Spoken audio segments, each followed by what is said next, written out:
Hello and welcome to Overanalyzing Everything. My name is Lauren. I'm Cassie.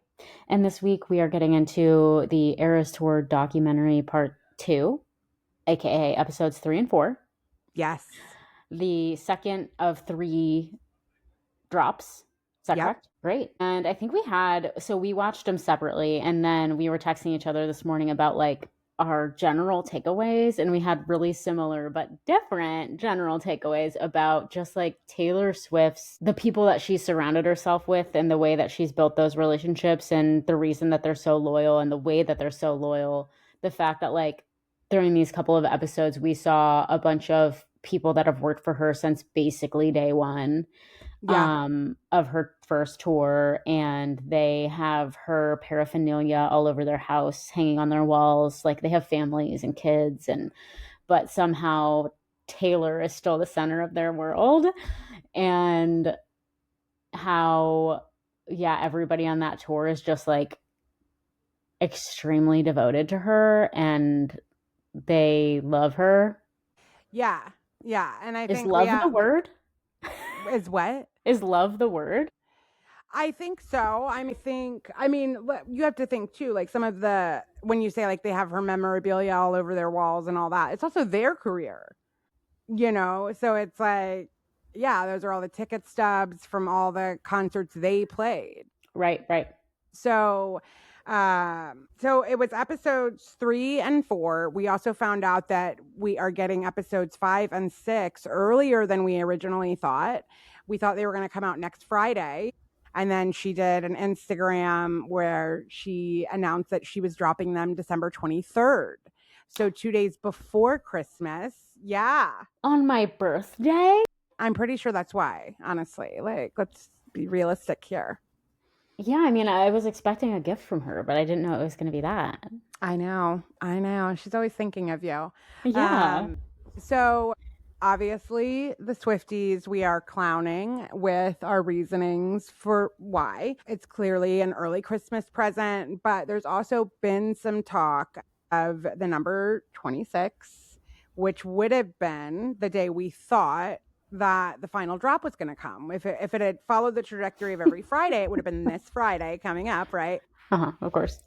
But now it's not. And there has been some speculation for a while that something was going to happen December 26th. Part of that is her reputation, the new outfit that we finally got to see. On the back of it, it does definitely look like a 2, but a lot of people see a 2 and a 6. I'll throw up a bunch of images of the speculation about it. Okay. And so originally when she announced the documentary and, they were going to come out Fridays over these 3 weeks, then it was okay, that makes sense. December 26th is the day that she's releasing the final 2 episodes. We've always known there was a 26th. So now for her to suddenly say, actually, it's coming out the 3rd, makes everybody so wait, what is the 20th? Right. And obviously, reputation? Once again, people are frenzied about whether it's going to be a Reputation Taylor's version drop. Is that the kind of thing that she keeps on? Yes. No, she freaking knows that people are going to think this. And in these 2 episodes that we were watching, we get the reveal of the new Reputation bodysuit, the gold one. And that, when that happened, everybody thought, oh my God, okay, Reputation TV is coming. This is the first time that she's done this. And so it's girl, how many times are you going to do this to us? Is it or is it not recorded? I know. Well, listen, I was for a while just sure that a documentary was coming. I think that was something that we all felt come on, there has to be a documentary coming. Mm-hmm. So to see that finally arrive, it'll be interesting to see. For sure. Well, I look forward to that, and I'm so glad that it's close because I'm going to lose interest if it's not 6 days away.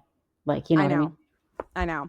And there's also some people that believe that, she is always about staying on top of the charts for everything. And obviously right now, the documentary is the most streamed event. And had she dropped it when we all thought she was going to on the 26th, she would have been competing with Stranger Things. Oh, that's interesting. Yes. So it could just be nothing more than knowing if I drop on the 23rd, I will still be number 1 that day. Yeah. If I drop later in the week, I have competition. Yeah, yeah. Well, I hope it's not that.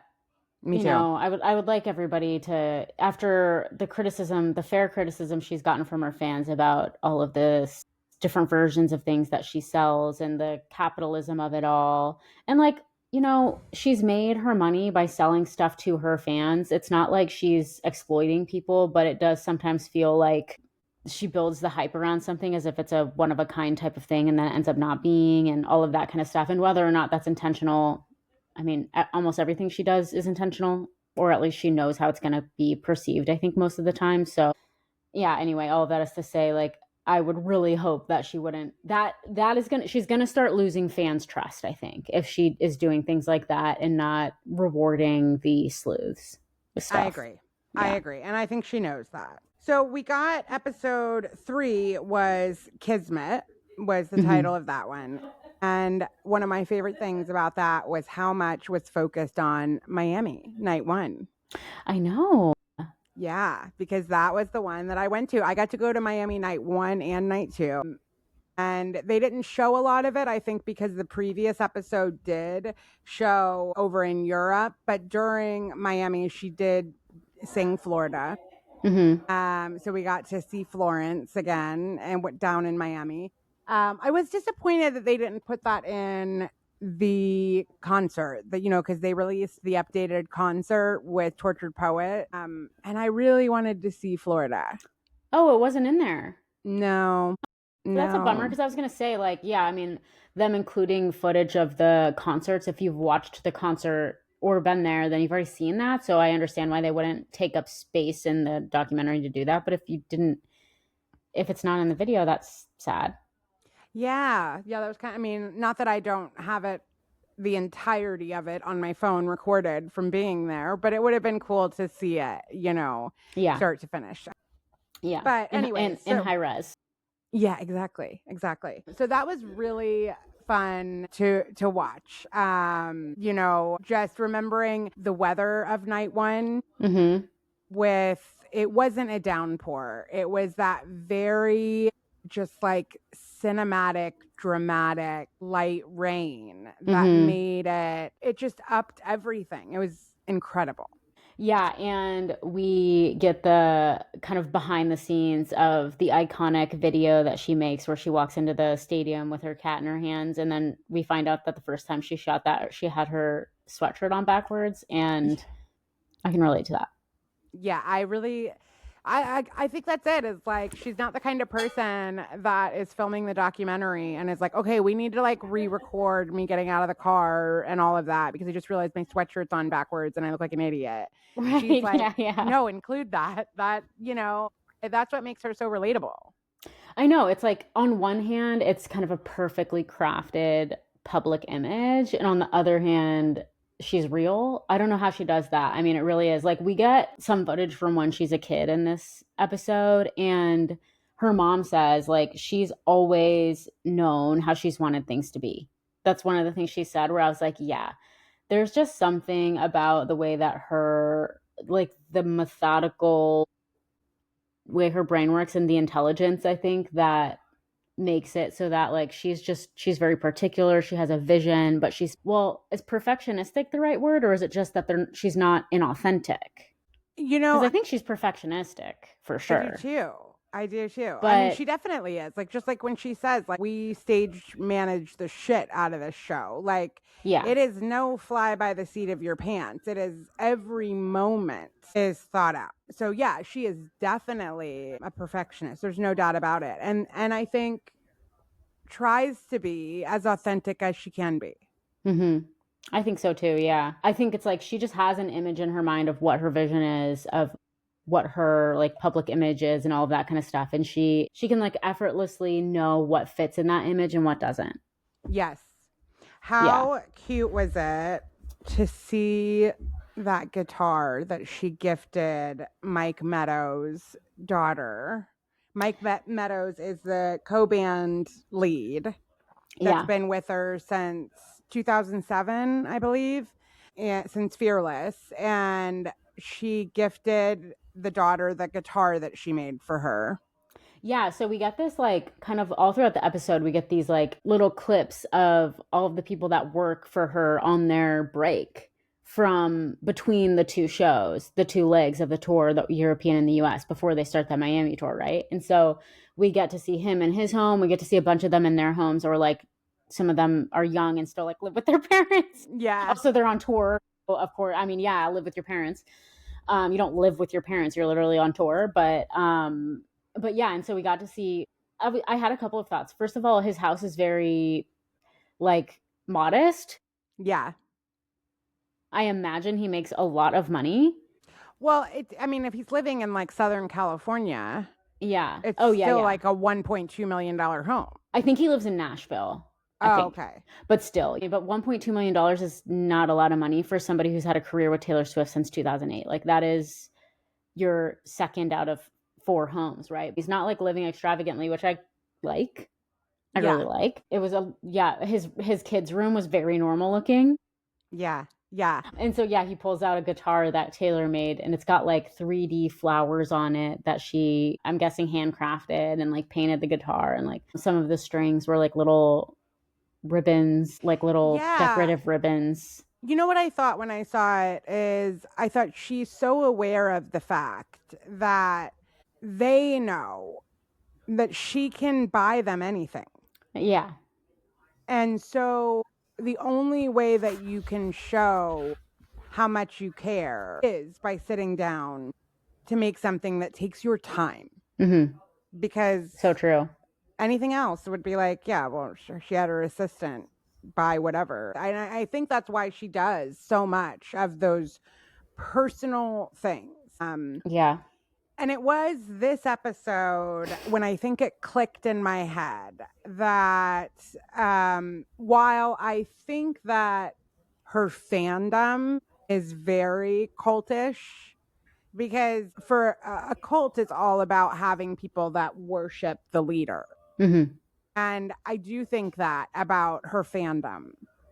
But when it comes to her team, you know, and that includes the truck drivers, the dancers, the singer, all of it. When you think about her team, I very much get like Don Corleone, the Godfather vibes. Mm-hmm.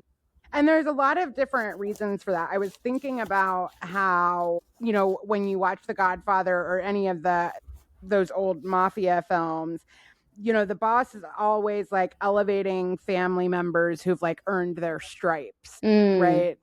And so I thought about that in episode 4, where we see Wiley get to do the dance.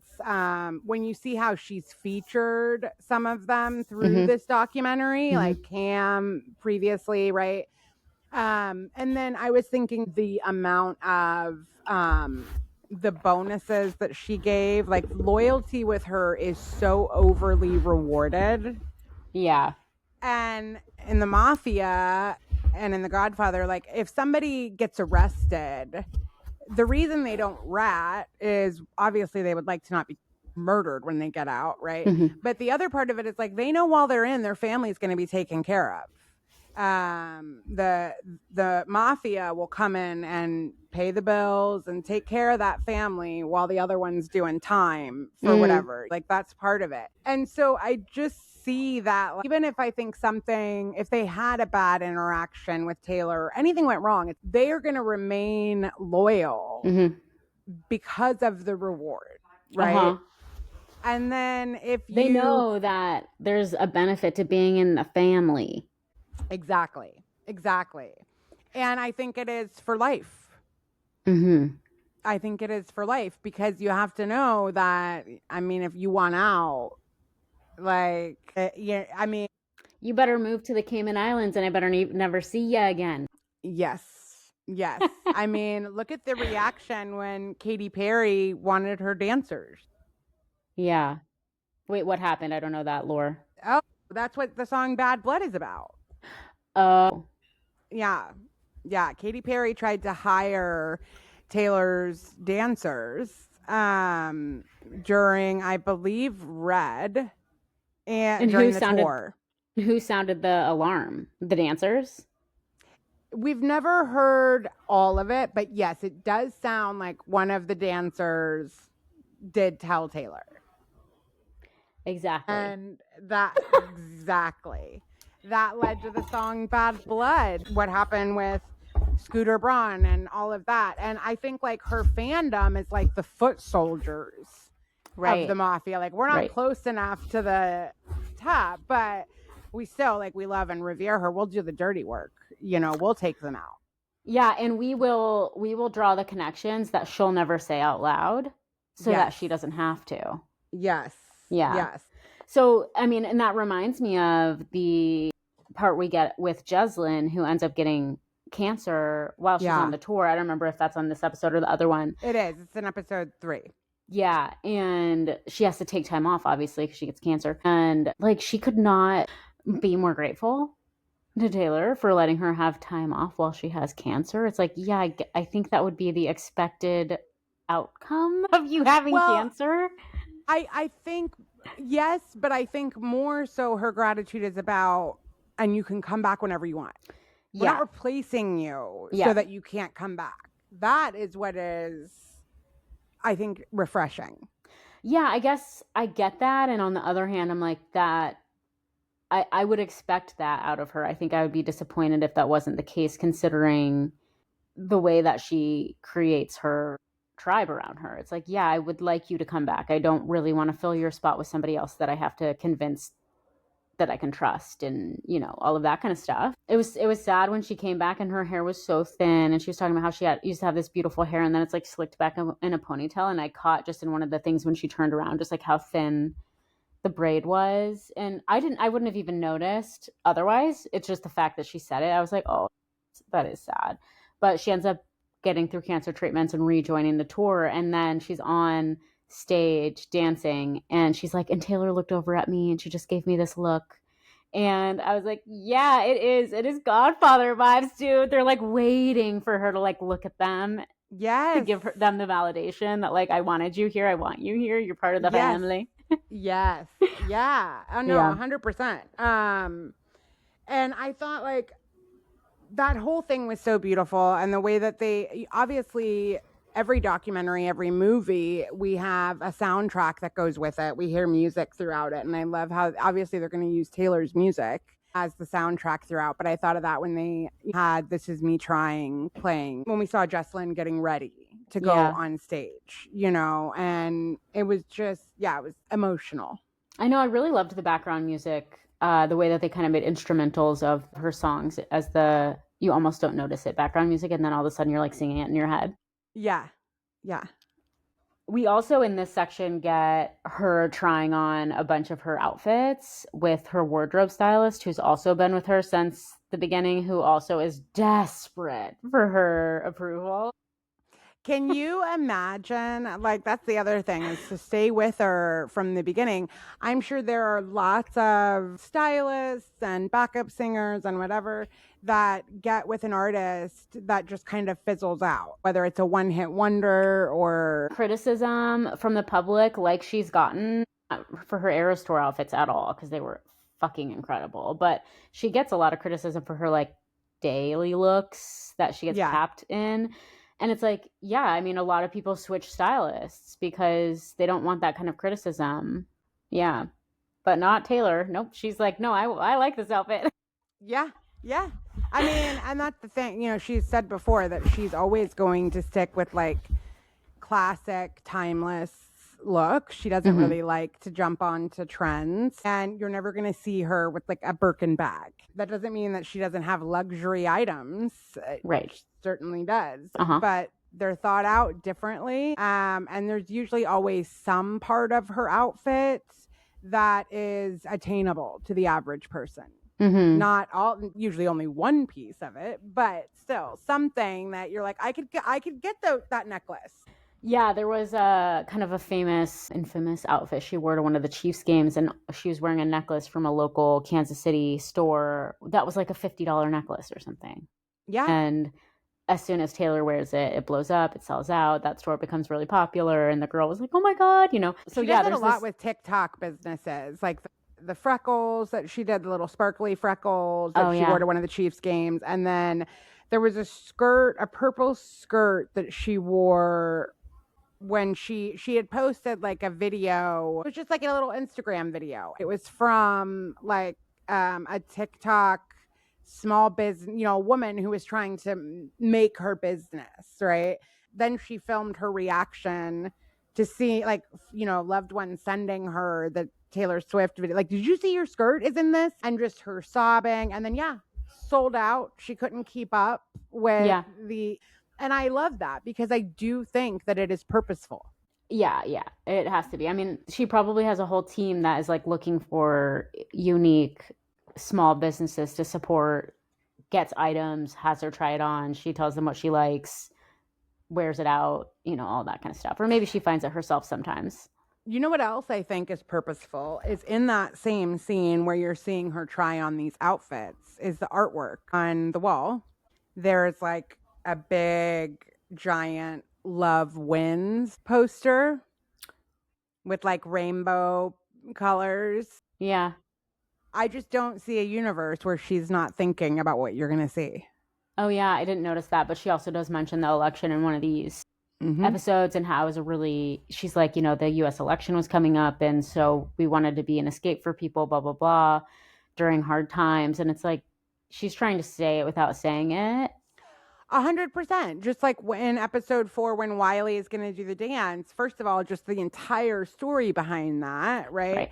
And then you have to think about what it's like in the editing bay. They probably have 200 hours of footage that they are tapering down, right? So everything that we see is a choice, a very specific choice. So going through that whole thing with Wiley and then us hearing Cam say, do it for the gays.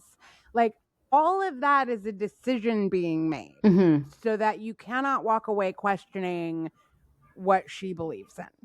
Yeah. And it's like, unfortunately, there are lots of celebrities who support gay rights or like benefit from gay culture, benefit from having lots of fans that are gay who don't vote that way because they're assholes, but yeah and ignorant. But I do think that she's like obviously trying to make a point. Another thing that happens, so during this is when we get the bodysuit, the gold Reputation bodysuit, and she tries it on and she walks out in it, and then she's like, it doesn't fit right, like she's kind of like visibly disappointed, and the seamstress and the designer look at each other with like this look in their eyes like, fucking shit, we better figure this out, and we better figure this out fast because there's no way we cannot disappoint her.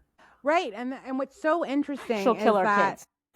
Well, that's what I'm saying. What's so interesting is that he's been with her since she was 16 years old, right? Yeah. He knows for sure, I'm sure not a doubt in his mind that he's not going to be fired over this. Exactly. But we're not letting her down. Yeah. We just are not letting her down. It's not like they're afraid that the job is on the line. Right. Exactly. Yeah, that is. I saw this. Yeah, it was a look of panic in their eyes. For sure. Yeah, and they do end up figuring it out. Spoiler alert. By the way, going back to the little guitar, that was the point. So I wrote in my notes, like, the guitar gift, and then my next line was, she's a freaking cult leader. Because I think they went, so we had the same thought at the same time, except for, like, slightly different. But I had the same thought of the way that these people are, like, loyal to her is on a different level. And also because I think after that, it flashed to a clip of them all like everybody on the tour, like going to practice something, and they're like running through the halls and like jumping and cheering. And I was like, the vibes on the set or on the tour or whatever are immaculate. I mean, everybody is just so fucking happy to be there. And they must be exhausted.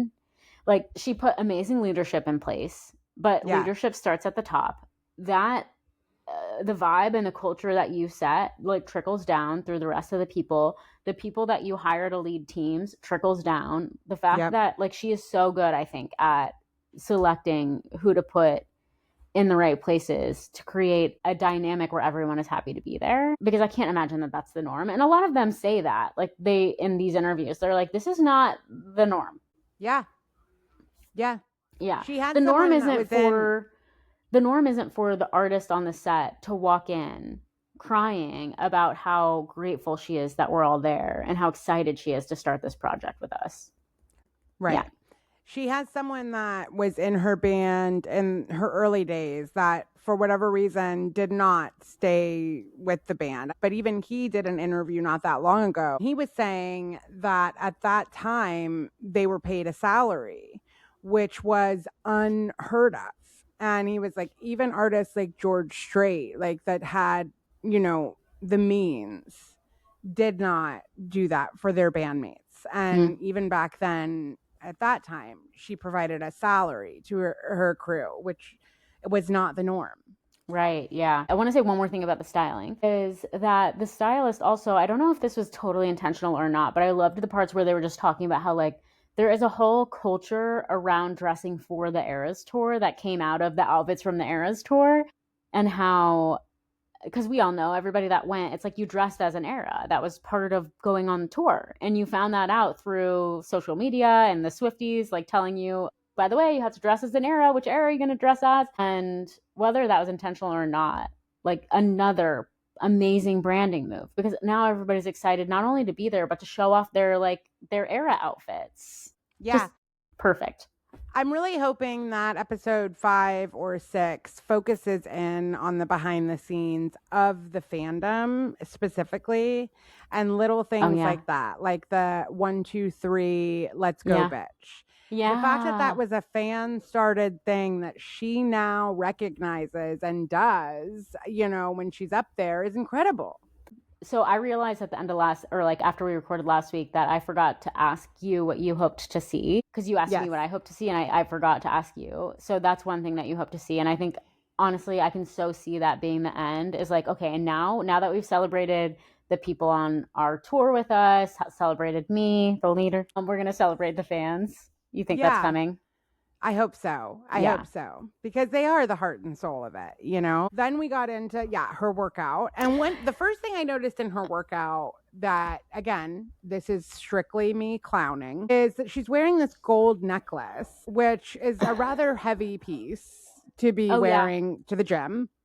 And then I noticed that exact same necklace, or almost that exact same necklace, is the same one that she's wearing during a lot of her interviews as well, like in the little confessional things or whatever. And that just makes me feel like it means something. Yeah, or it's her favorite necklace. So, this is when we meet Kirk Myers. Okay, the trainer. The trainer. And I had to do a deep dive on this man, because we get the shot of him, and you're going to put it up here on the screen. This man, for people who didn't watch, is a bearded, mohawked, tattooed, 7 or 8 or 9 or 10 gold chains around his neck, all black outfit, Harley Davidson t-shirt kind of guy. Okay? No offense, but doesn't look particularly fit, although I think if we saw him maybe in less baggy clothes, he would, because I saw some other pictures of him when I did a deep dive. And I was just like, who is that man? Yeah. That's on tour with her. That just seemed incredibly random to me. I don't know why. It's like, he doesn't look like an athlete. He doesn't look like, I would have pictured somebody else. Okay. So I had to do a deep dive. Kirk Myers is from Kansas City. Okay. He lives in LA, or lived in LA probably before he started going on tour with Taylor. Did he tour with her? I thought we just saw them working out together in New York. Oh, maybe that's what it was. Yeah, because I think he maybe lives in LA and New York, or has lived in both or something like that. Maybe he wasn't touring with her. Okay. I just assumed. Was an addict and got sober and got healthy, and then kind of he was a personal trainer, and then started to realize, like, if I'm going to make a name for myself, I'm going to have to do more than just personal train. I need to create a brand around this. So he created a brand around it and kind of became famous for training some of the Victoria's Secret models. Ooh. Yeah. And so I can, now knowing that, I'm like, oh, of course she hired him. I would too. I mean, he definitely got her in shape. Has he ever given interviews about her training or her workouts or anything? I don't know. I just read one article that was from literally 7 years ago. So I didn't do a deep dive. I just wanted to know who he was. Okay. And then I saw he was from Kansas City, and I was like, oh, maybe he lives in Kansas City and she knows him through Travis or something. But no, he lives in New York. It happens to be a coincidence, I think. And it's during this little montage, and I loved this part because first of all, I want to see what she's doing for her workouts. I'd like to know. I want to start doing those things, and I'm going to start doing some pull-ups during my workouts. Okay. The second part I liked was her saying, "I've never worked out so much in this," and so she said, "I've never worked out so much in my life. This is horrible." Yes, I loved that. I loved that. I did not want to hear her be like, it just feels so good. And, I love like taking care of myself in this way. And no, it sucks. I hate that I have to do this, but I do. Yeah. And she's like, they can't see me panting while I'm singing on stage. That would obviously not work. Right. And I thought she was funny during the pull-ups when she was like, this has never been something I've needed, by the way, when I'm on stage. I just want to throw that out there again. Yeah, and he's like, you've gotten so much better at it. I mean, you're doing really great. And she's like, yeah, it is just my resentment and anger towards you and this workout that has gotten me through and made me stronger. And she's so funny and smart. And it like made me kind of upset that my brain is dumb while I was watching these episodes. I'm like, why is my brain dumb? And she's smart and everything that comes out of her mouth is like funny and smart. Not always funny, but like smart. Yeah. And unique. Yeah, her brain is definitely unique. Agree. Yeah. Yeah. Okay, so one last thing that happens in this episode is we get a mother effing Tree Paine sighting. Yeah. Who, by the way, I will say, and if you are listening, please feel free to let me know who else you see in different roles. But I wrote down that Tree Paine to me would be Tom Hagen in The Godfather. That is Don Corleone's, I think it's called the consigliere, but it's like his attorney, and a little bit of his right-hand man, know. And so I believe that would be who Tree Paine would be. Okay, I love Tom Hagen. Yeah, we get the sighting of her, and my first thoughts were, okay, she really has a presence, and I don't know how else to describe it, but she just has a presence to me. She seems grounded, ethereal. There's just something about her that really makes me think, oh, that woman knows what she's doing. 100%. And how long has she been in that role? Do we know? A long time. I don't know, but it's been a long time. I think probably since her early days as well, Taylor's early days. And I had read earlier this year that she worked for a PR company and I think was maybe on Taylor's PR team. And Taylor was like, no, you're going to come work for me now. And that's all she does, right? Like she's nobody else's publicist. She is strictly Taylor Swift's. Yeah, so she's just hanging out with them apparently. And so it's her, Taylor's mom, and Taylor like hanging out on tour, like talking about, they're looking at their phones, probably like talking about some Instagram posts or something like that. And Tree Paine all of a sudden goes, oh my God, wait, do we get to see the new bodysuit tonight? Yeah. And I was like, these motherfuckers are all fans. Yeah. They're all fans. Yeah. Of course. Well, first of all, can you imagine the fact that you get to be in the know ahead of everybody? Like, that is my dream. Yeah. I can keep a secret. Call me, Taylor. Yeah. That's and what if you she need. ever called you, we wouldn't know because you kept the secret. What you need is a fan that is you're in with the fans, right? Like, I know what we're all saying on TikTok and what we're that's what you need me for. Mm-hmm. And then I can tell you what numbers we're currently thinking are about. You can't trust the people that are on your payroll right now. They've been doing it too long. They're seeing the same stuff in their algorithms. And you come to me. Mm-hmm. They need boots on the ground. Exactly. Yeah.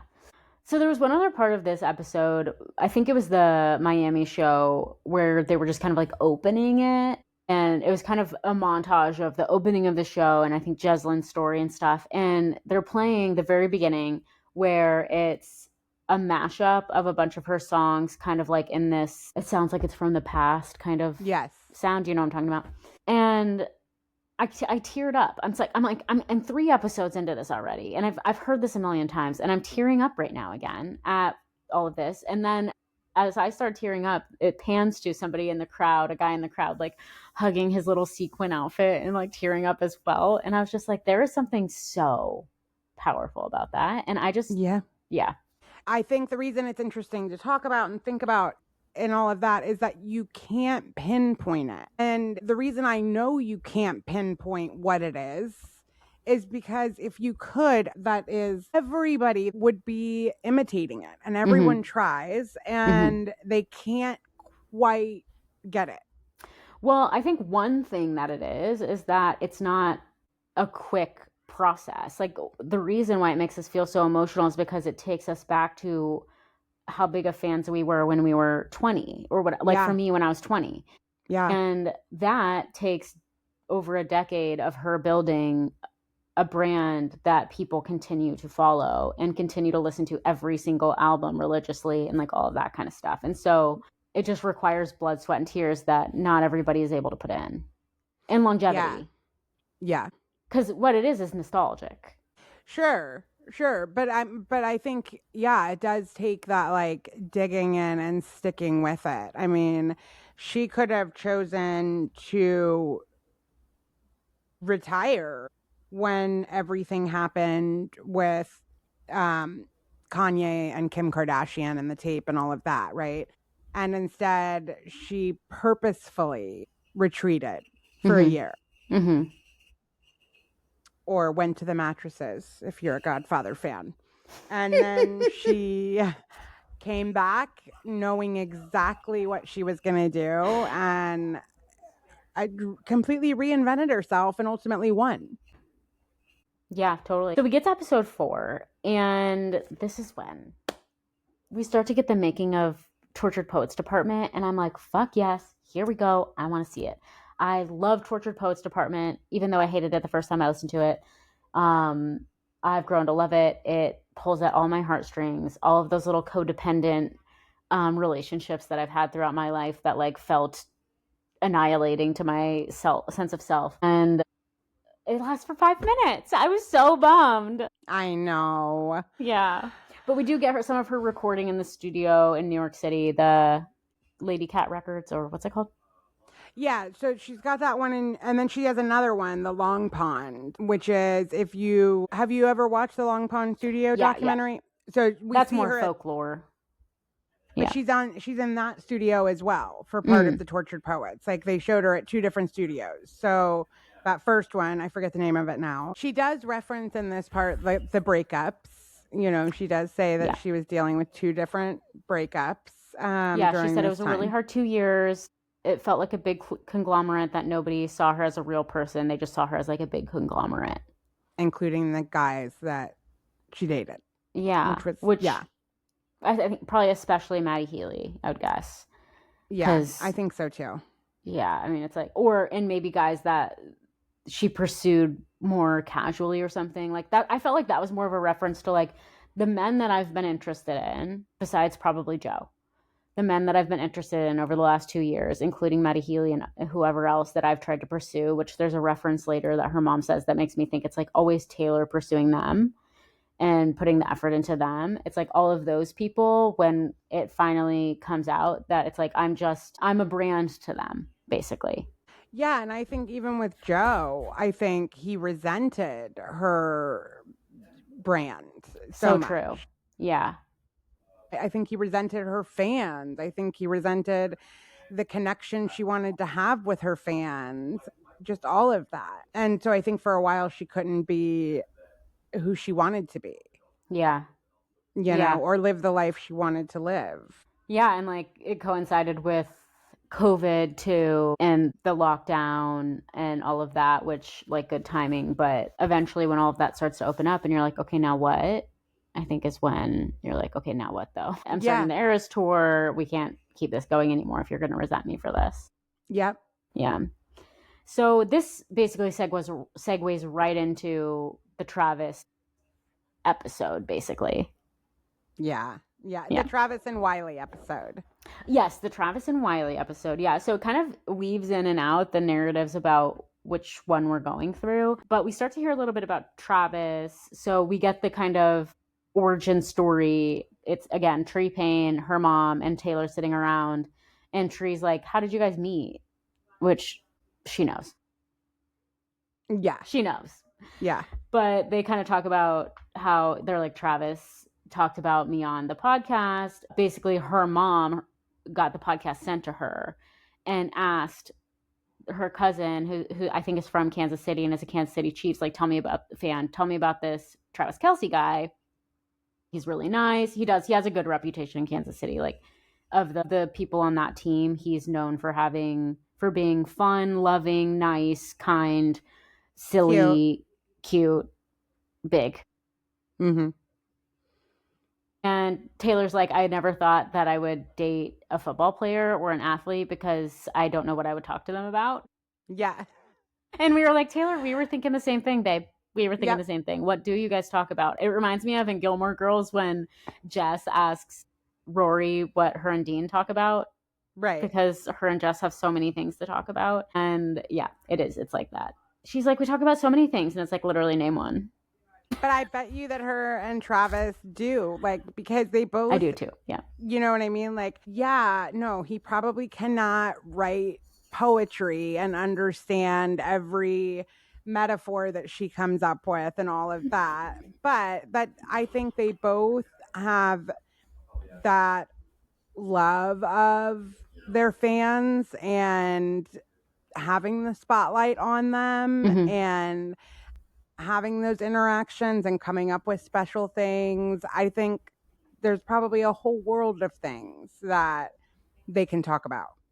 Yeah, and Travis is incredibly charismatic and like interesting in his own way, and I think people are drawn to him, and it's not like he's boring. I think that's what she thinks of when she thinks of a different athlete. It's like, you're going to be boring and we're not going to have anything in common, because what could we possibly have in common? It's like, yeah, they probably don't have a lot in common, but I think Travis is he's in awe of her and what she's been able to accomplish and what she's been able to do in her artistry and stuff. And like that, I think, is what needs to be there, is like, we have to have a mutual interest in each other's interest in order for this to work. And they're both like interested in each other's interest.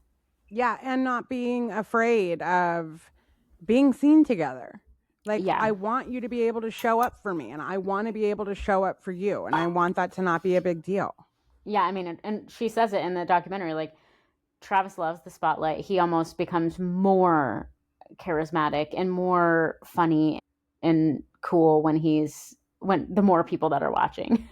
And I think she's probably the same exact way. Totally. Yeah. Yeah, totally. Like, at this point, her mom's like, girl, you got to start doing something different about dating. What you've been doing isn't working. So how about you try to talk to this football player guy? Right. Seems like a nice guy. Right. He's 6'4".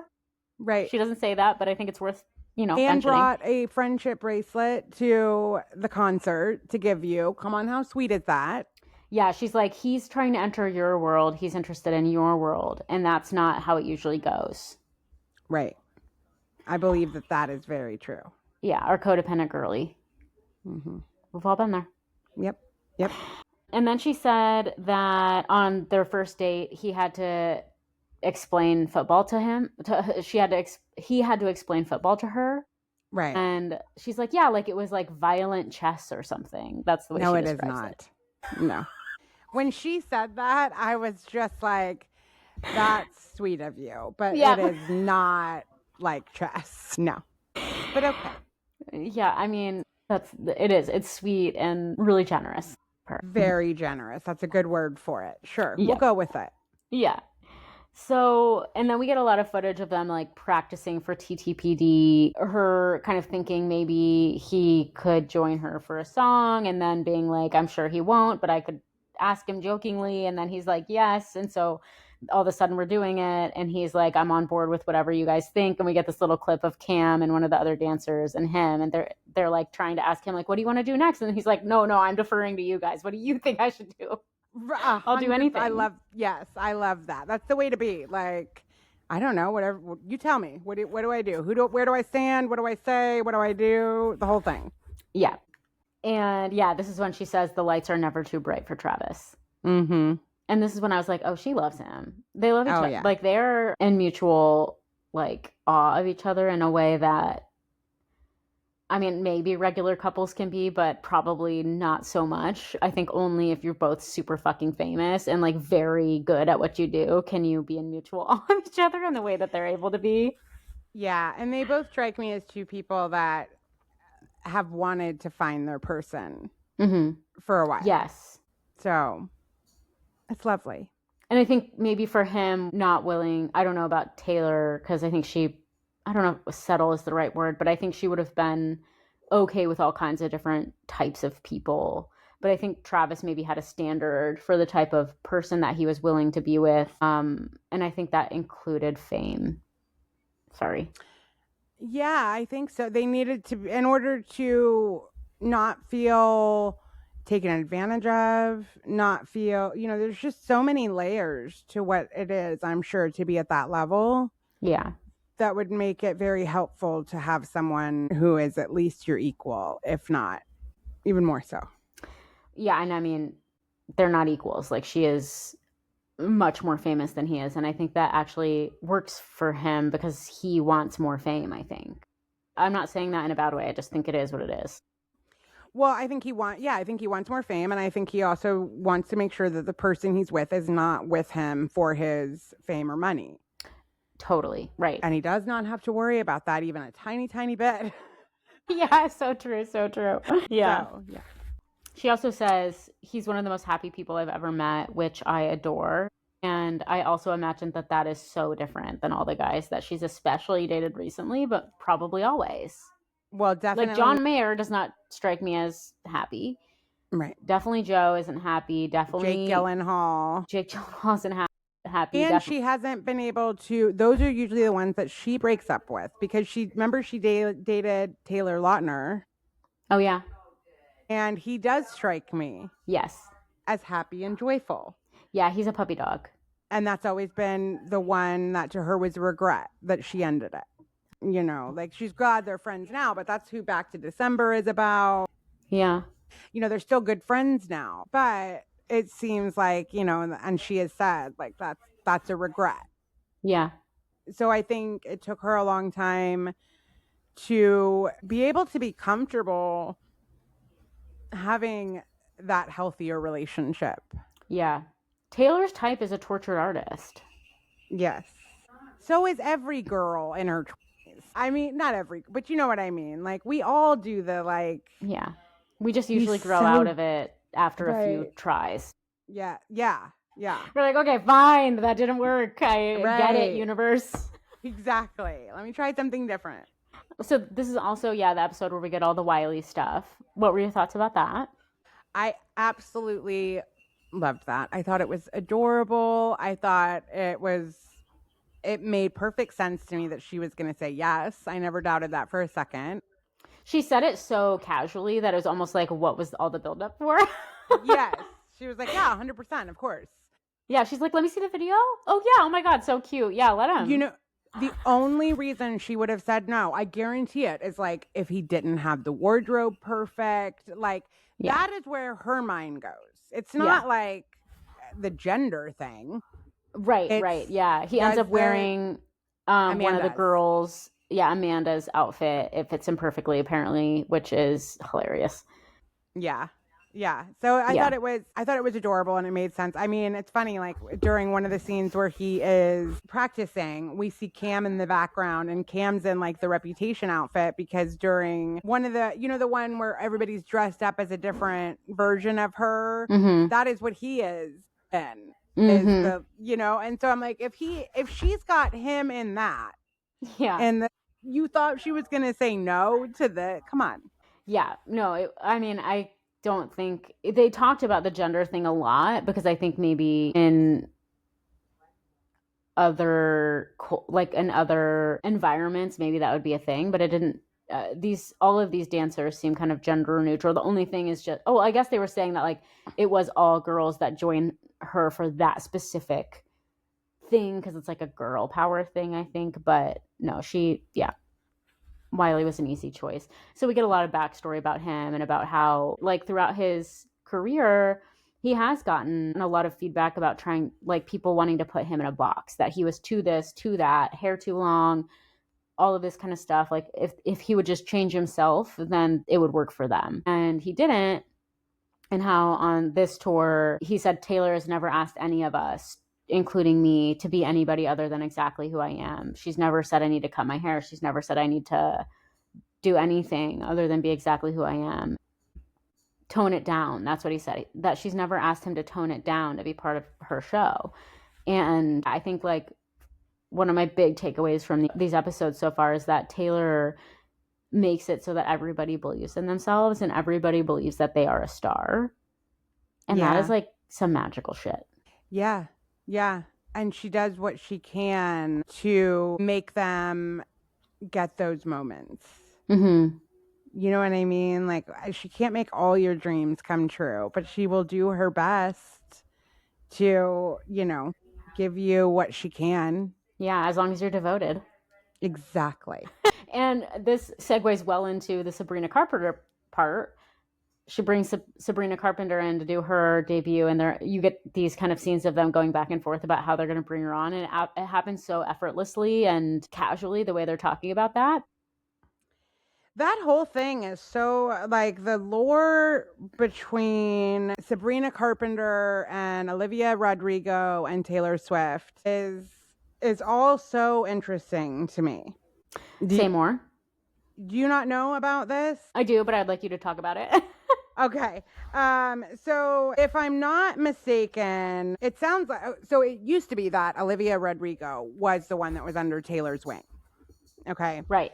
That was Taylor tweeted or Instagrammed about her album, which is like big honor, right? She doesn't tweet about very many people's art. So that was sort of like, okay, we're launching you into, you're under my wing. Your picture's on my mantle. Yes, 100%. Like, so this could be our new rising, right? Because you could be anointed by Taylor Swift. The sky's the limit. So that's who it was going to be. Olivia Rodrigo also was having beef with Sabrina Carpenter regarding a guy. That's allegedly, that song Driver's License is about the guy that either cheated on Olivia with Sabrina or got with right after, you know, whatever. And so they clearly don't like each other. Yeah. Then Olivia and Sabrina.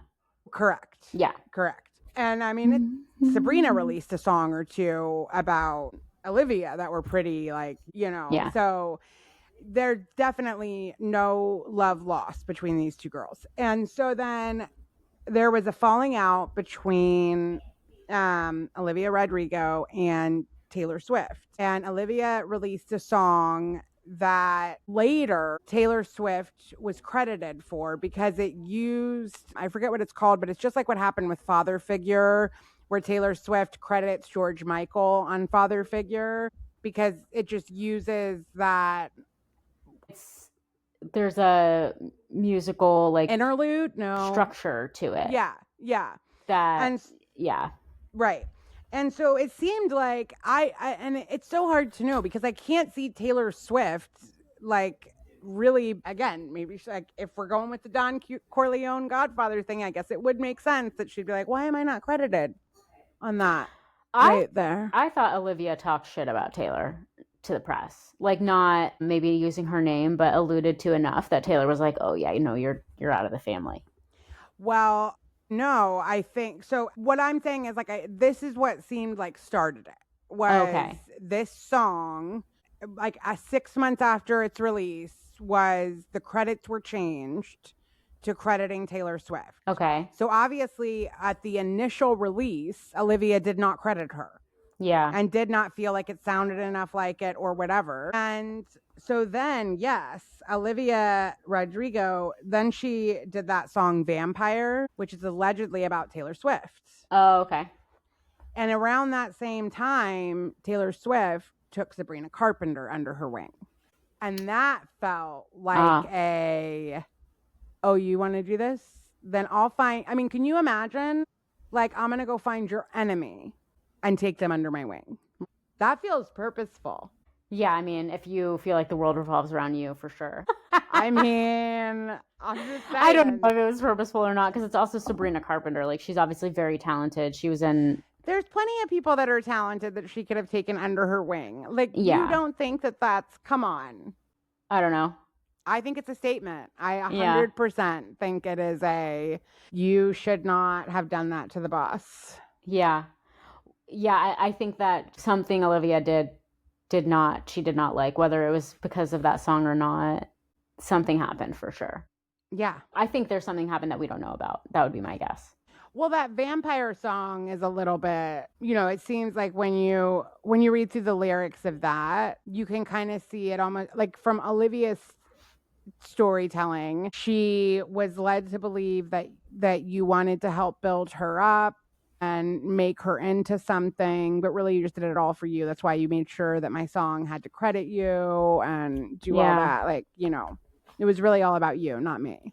I think that there's probably just something to the feud that we don't know if she were to go that far, because that's going pretty far. And also then you have to have buy-in from Sabrina, and not like Sabrina's not like, oh, she's my enemy. I mean, maybe they really hate each other. Like maybe everybody has agreed that Olivia is a bad person or a bad friend or is worthy of all of the hate, but you don't like to see a woman like Taylor Swift trying to ruin another woman's career. You don't like to see that. No, I don't know that she's trying to ruin it. I think it's just, no, I won't take you under my wing. I'll take her instead. Yeah. yeah, I guess I can see that. Well, when we're putting it in Godfather terms, I can definitely see that. Yeah. This really made me like Sabrina. I've never really, I actually just saw the interview that she did with Seth Meyers where they're like asking each other questions, where he asks her, they like sit at a bar, this thing he does where he like sits at a bar and gets drunk with people and like they talk about, and it was really cute and charming. And like he asks her at one point, like, okay, without thinking, give me a nickname. And she was like, Breenie. And he's like, Breenie? And she's like, yeah, Breenie. And he's like, no, me a nickname. Me. And she's like, I thought you meant me. And I was just like, oh, that's really funny. It was a very cute energy. And she seems really fun. I'm not really into her music, so I wasn't like, I'm not into that voice. It's the same voice as Ariana Grande has, kind of like a baby singing voice that I just don't really like. Yeah, I can't describe it any other way than that. I haven't listened to enough of her music to know if I would like it or not. Like I've never given it a fair chance, so I can't say. Yeah.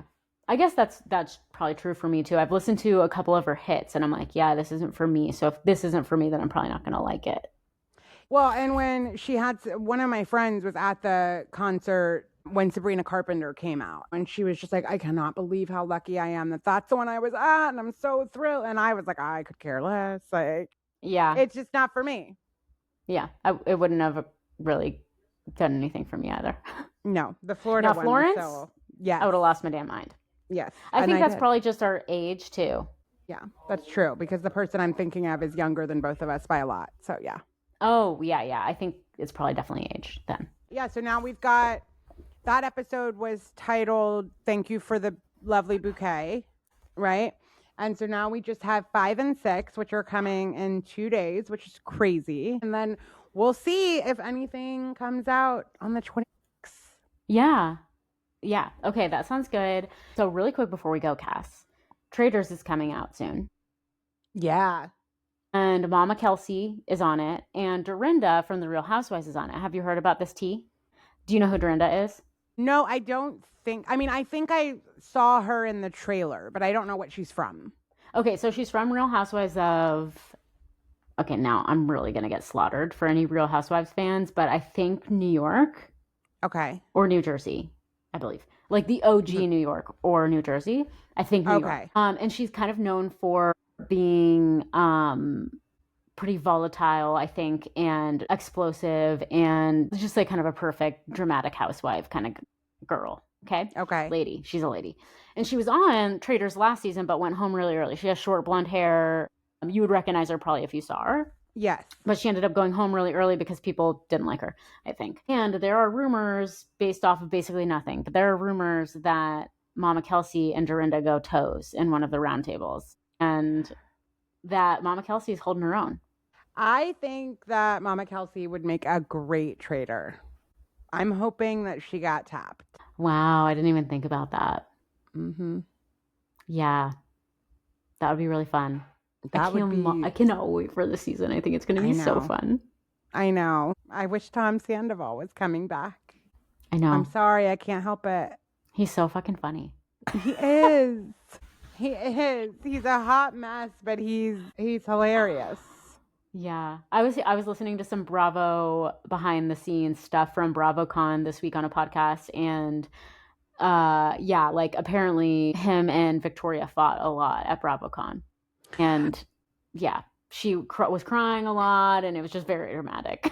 That's been the vibe, honestly, with them for a while. Is one of these Yeah. like, woo, you know. Yeah, very toxic. I think a lot of partying. I Yeah. think Ariana had it together in a way that Victoria doesn't seem to. Yeah, he's back in like a Kristen relationship. Totally. And it's like, you're the toxic one, babe. Yep. Yep. Yeah. No, Kristen can be pretty toxic too. I think maybe when you get two toxic people, like Ariana on her own isn't toxic. Kristen on her own is toxic for the most part. Raquel on her own isn't toxic. She's toxic when she's with Tom Sandoval. Yeah. Yeah. Good times. Man, what I wouldn't give to rewatch all of that all over again for the first time. You know what? I just turned it on actually the other night at bedtime. I was having a night where I was battling insomnia and I was like, I just need something to comfort me. Mm-hmm. And Vanderpump does it. Yeah, good times. Okay. Well, with all that said, Cass, I guess we will see everyone for our next episode coming out soon. You're going to get this up hopefully today. Yep, that's right. All right, crush it. Love ya. Bye. Merry Christmas, everyone.